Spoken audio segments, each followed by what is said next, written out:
ఎకరాలను కాపాడేందుకు వైసీపీ నేతలతో యుద్ధమే చేశానని బిగ్ టీవీతో వాపోయారు గుంటూరు జెడ్పీ చైర్పర్సన్ కత్తెర హెని క్రిస్టినా. జిల్లా పరిషత్కు సంబంధించిన భూముల విషయంలో అంబటి రాంబాబు, ఆళ్ల రామకృష్ణారెడ్డి తనను ఇబ్బందులు పెట్టారని ఆరోపించారు. సత్తెనపల్లిలో 2 ఎకరాల భూమికి పట్టాలివ్వాలని అంబటి రాంబాబు బెదిరించారని తెలిపారు. మంగళగిరి జెడ్పీ స్థలంలో ఆళ్ల రామకృష్ణారెడ్డి అక్రమ నిర్మాణాలు చేపట్టారని విమర్శించారు. ఈ అంశాలను అప్పటి సీఎం జగన్ దృష్టికి తీసుకెళ్లారని, అపాయింట్మెంట్ కోరినా ఇవ్వలేదని వాపోయారు. జగన్ హయాంలో జిల్లా పరిషత్కు రూపాయి కూడా కేటాయించలేదని ఆరోపించారు గుంటూరు జెడ్పీ చైర్పర్సన్ కత్తెర హెని క్రిస్టినా.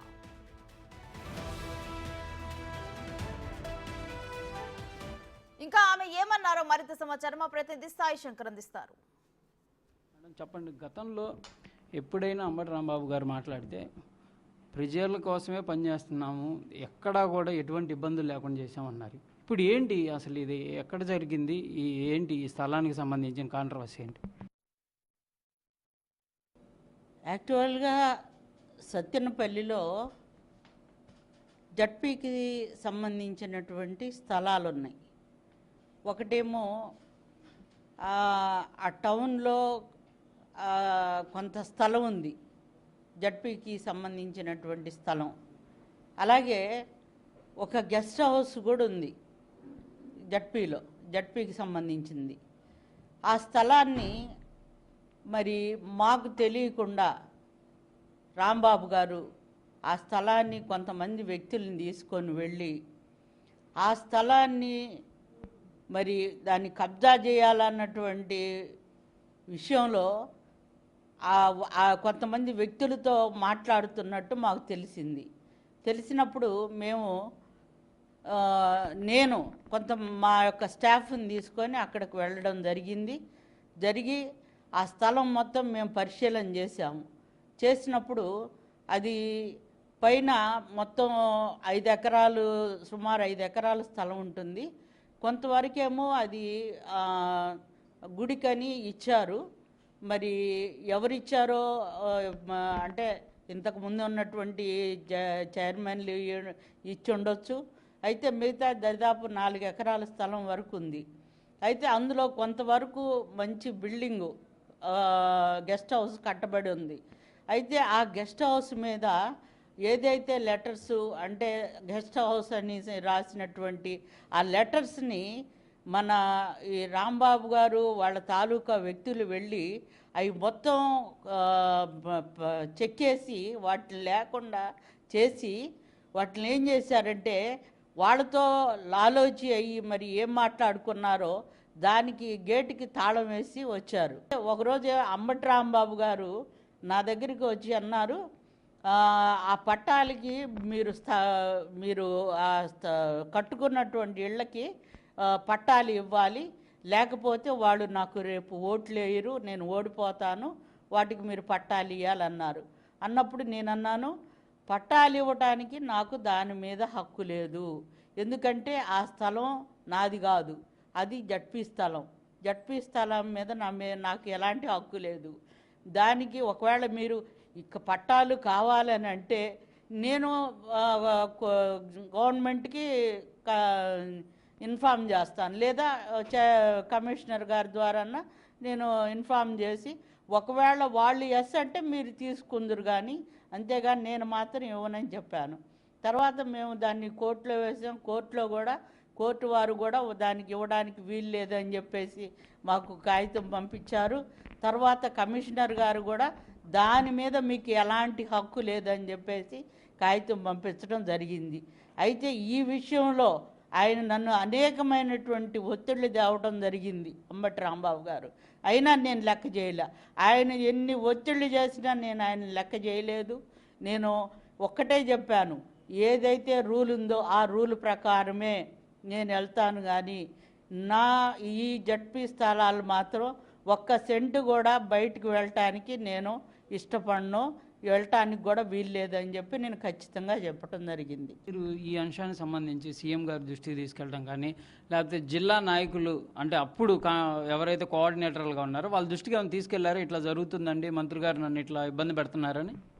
నేను యాక్చువల్గా జగన్ గారి దగ్గరికి వెళ్ళి ఈ విషయం చెప్పాలని నేను ఎన్నోసార్లు ప్రయత్నం చేశాను. జగన్ గారు నాకు కనీసం 20 సార్లు నేను వారికి నేను 20 నెలలు నాకు ఒక్కసారి కూడా నాకు అపాయింట్మెంట్ ఇచ్చినటువంటి దాఖలాలు లేవు.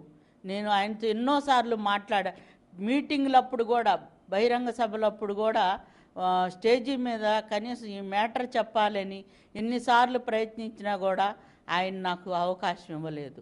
మంగళగిరికి సంబంధించినటువంటి భూములు కూడా జెడ్పీకి సంబంధించిన భూములు మీ ఆధ్వర్యంలో కాకుండా అసలు మీకు కనీసం ఇన్ఫర్మేషన్ లేకుండా కూడా అక్కడ మాజీ ఎమ్మెల్యే కూడా నిర్మాణాలు చేపట్టారు అంటున్నారు. అదే ఎంతవరకు? మంగళగిరిలో జడ్పీకి సంబంధించినటువంటి స్థలాలు ఉన్నాయండి. ఆ స్థలాలు ఉన్నాయి. అయితే ఆ స్థలంలో మాకు ఏమాత్రం కూడా మాకు చెప్పకుండా, కనీసం మాకు ఈ ఇన్ఫర్మేషన్ లేకుండా అక్కడ అతను ఒక పెద్ద భవనం కట్టడం జరిగింది. తర్వాత నేను అన్నగారిని అడిగాను, నేను ఆర్కే గారిని అడిగాను, ఎందుకండి మీరు ఇలా చేశారు, మా పర్మిషన్ తీసుకోవాలి కదా అన్నప్పుడు ఆయన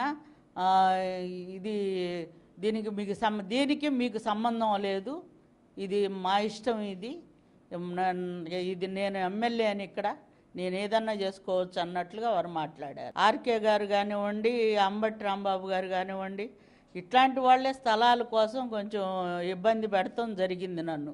వైఎస్ఆర్సీపీలో నేను చాలా ఇబ్బందులు పడ్డాను. ఎందుకంటేనండి మాకు దరిదాపు 120 కోట్లు మాకు ఫండ్స్ రావాల్సి ఉన్నాయి. అయితే మాకు కనీసం 5 పైసలు కూడా ఫండ్స్ మాకు ఇవ్వకుండా మాకు ఎన్ని ఇబ్బందులు పెట్టారంటే, మమ్మల్ని జడ్పీని కానివ్వండి, ఈ వ్యవస్థను కానివ్వండి, ఎన్ని ఇబ్బందులు పెట్టారంటే, మా బిల్డింగ్ ఒకటి ఉందండి, మా జడ్పీ బిల్డింగు, అది పెచ్చులు ఊడిపోతుంటే నేను అనేక సార్లు పేపర్ తీసుకొని వెళ్ళి జగన్మోహన్ రెడ్డి గారి దగ్గర ఇవ్వడం జరిగింది. అన్న ఇది ఊడిపోతుంది, ఎప్పుడు పడిపోద్దో తెలీదు, ఒక 11 కోట్లు దీనికి శాంక్షన్ చేస్తే నేను మళ్ళీ కొత్త బిల్డింగ్ కట్టిస్తానన్నప్పుడు ఆయన ఏమాత్రం కూడా రెస్పాండ్ అవ్వలేదు. దానికి ఆయన ఏమి జవాబు చెప్పలేదు. చూస్తామమ్మా అన్నారే కానీ దానికి ఏమాత్రం ఇవ్వలేదు. దరిదాపు 30 నెలలు ఆయన ఛాంబర్కి తిరగటం జరిగింది. ఆయన ఏమాత్రం కూడా రెస్పాండ్ అవ్వలేదు. ఏదైనా మొత్తానికి ఒక 2000 ఎకరాల భూమిని అన్యక్రాంతంగాని వేరే వాళ్ళు ఇది చేయకుండా కాపాడగలిగారు. ఎట్లా అనిపిస్తుంది అది? నాకు చాలా సంతోషంగా ఉందండి. నా హయాంలో జడ్పీలు దరిదాపు 2000 ఎకరాల భూమిని నేను కాపాడుకోగలిగాను అన్నటువంటి ఆ యొక్క నా హృదయం అంటే నాకు ఒక గర్వంగా ఫీల్ అవుతున్నాను నేను. ఈ గవర్నమెంట్ ద్వారా ఇంకా మరీ ఎక్కువ ప్రజల సేవ చేయాలన్నటువంటి ఆశతో వచ్చానండి. అయితే నా ఆశ అంతా కూడా నిరాశ అయిపోయింది వైఎస్ఆర్సీపీలో. నేను ఇక్కడికైతే వచ్చాను కానీ నాకు ఏమాత్రం కూడా నేను ఈ పదవిలో నేను 2.5 సంవత్సరం సంతోషంగా అయితే లేనండి. ఫైనల్గా అమరావతి రాజధానిగా నిలవబోతుంది, ఎట్లా ఫీల్ అవుతున్నారు ఆ ప్రాంతంలో ఉన్నటువంటి వాసులుగా మీరు? చాలా సంతోషంగా ఉంది సార్. ఎందుకంటే అమరావతి అనేది ఒక పవిత్రమైనటువంటి స్థలం అండి. అది భగవంతుడికి సంబంధించినటువంటి పేరు కూడా అమరావతి అనేది. అదొకటి మొత్తం రాష్ట్రానికి సెంటర్లో ఉంది. అటువైపు కానివ్వండి, ఇటువైపు కానివ్వండి, సెంటర్లో ఉంది. అక్కడైతే బాగుంటుంది, అందరికీ మంచిగా ఉపయోగపడుతుంది, అక్కడ చాలా బాగుంటుందని నా ఉద్దేశం. బయటికి చెప్పలేకపోయినా కూడా మీరు అప్పుడు వైసీపీలో ఉన్నప్పుడు కొంచెం బాధ కలిగిందా? ఇట్లా అమరావతి మళ్ళీ ఉండదేమో, ఆ విధంగా అభివృద్ధి అవుతుంది అనుకున్న విధంలో అవ్వదేమో అనే బాధ ఏమన్నా అనిపించింది? ఎందుకంటే అమరావతిని నిర్లక్ష్యం జరిగింది కాబట్టి. చాలా నేనైతే చాలా బాధపడ్డానండి. అసలు రాజధాని ఏది అని చెప్పుకునేటువంటి స్థితి లేకుండా అయిపోయింది. అదే మరి అంతకుముందు చంద్రబాబు గారు రాజధాని అమరావతి అన్నప్పుడు అదే ఆ మాటతోనే జగన్మోహన్ రెడ్డి గారు దాన్ని డెవలప్ చేసుంటే ఎంత బాగుండేది. దీన్ని డెవలప్ చేసి ఇది రాజధానిగా పెట్టినట్టయితే అందరికీ బాగుండేది కదా అని మనసులో నేను చాలాసార్లు అనుకున్నానండి. కానీ నేను ఆ పార్టీలో ఉండటం వల్ల నేను బయటికి చెప్పలేకపోయాను. ఇది ప్రధానంగా కూడా ఎర్ని క్రిస్టి అన్న చెప్తుంది అంశం. గత ప్రభుత్వంలో చేయాలనుకున్న అభివృద్ధిని కూడా చేయలేని పరిస్థితుల్లో మేము ప్రజాప్రతినిధులుగా మిగిలిపోయిన పరిస్థితులు ఉన్నాయి. కొంతమంది ఒత్తిడులు తెచ్చినా ఎంత ఇబ్బంది పెట్టినా తాము ఏదైతే సాధించాలనుకున్నామో భూములు అన్యక్రాంతం కాకుండా జెడ్పీకి సంబంధించిన భూములను అయితే కాపాడగలిగాం. కానీ ప్రజలకి ఏమైతే చేయాలనుకున్నది మాత్రం చేయలేకపోయాం. ఇప్పుడు ఈ ప్రభుత్వంలో కంపల్సరీగా ముందుకు వెళ్తామనే విధంగా కూడా చెప్తున్నటువంటి పరిస్థితి ఉంది. కెమెరామెన్ సిద్ధుతో సాయి శంకర్, గుంటూరు నుంచి.